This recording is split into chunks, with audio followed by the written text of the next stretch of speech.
La Guinée étant dotée d'une richesse naturelle par son sol, sous-sol et son climat, a besoin d'être développée par tous les Guinéens. C'est ainsi que le groupe Kebo Energy a organisé cette rencontre entre lui et la CRCC 24.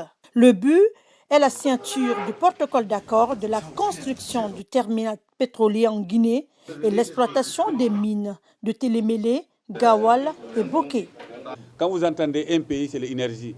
La Guinée n'a pas un terminal pétrolier. Et on est dans un pays si frontalier avec les pays extérieurs. Donc c'est dans l'énergie qui développe le pays, c'est les matières premières. Rien ne fonctionne sans l'énergie. Donc on a signé aujourd'hui 900 millions et poussière pour la construction du terminal pétrolier, pour faciliter, comme ça on exporte le pétrole. C'est ça, c'est très important. Ce que vous retenez ici, c'est la Guinée qui est en train d'être libérée. On se rend compte qu'il vient de très loin. C'était une entreprise en souffrance. Mais heureusement, aujourd'hui, à l'avènement du CNRD, et on constate qu'on a facilité les démarches à Kebo Energy. Donc aujourd'hui, ils ont retrouvé ce qu'on appelle leur liberté. Partout où ils étaient bloqués hier, tout a été déclenché. Comme disait tout à l'heure le PDG, il remercie beaucoup les autorités de la transition. C'est qu'il y a une bonne chose.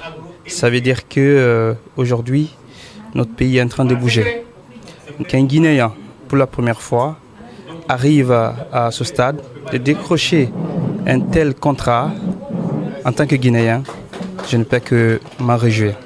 Ce projet d'une grande envergure s'élève à un montant d'1,710 milliard de dollars et va employer des milliers de Guinéens et des Chinois, mais pas seulement dans les mines.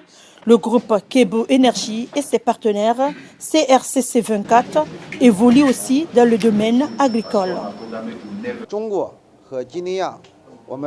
Notre collaboration est vraiment une collaboration qui n'est pas seulement pour aujourd'hui, mais c'est pour demain, c'est pour l'avenir des deux pays.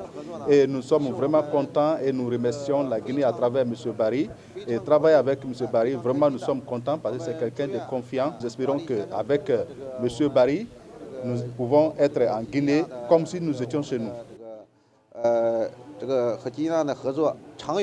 TIAS Group will provide the whole solution for the agriculture. Nous, en tant que TIAS, nous sommes dans l'industrialisation agricole. Nous fabriquons les usines de chaîne de valeur des produits agricoles. Et j'en suis sûr, avec ce projet de grande envergure, ça peut apporter autant de profits à la Guinée, autant d'emplois et autant de richesses à la jeunesse guinéenne.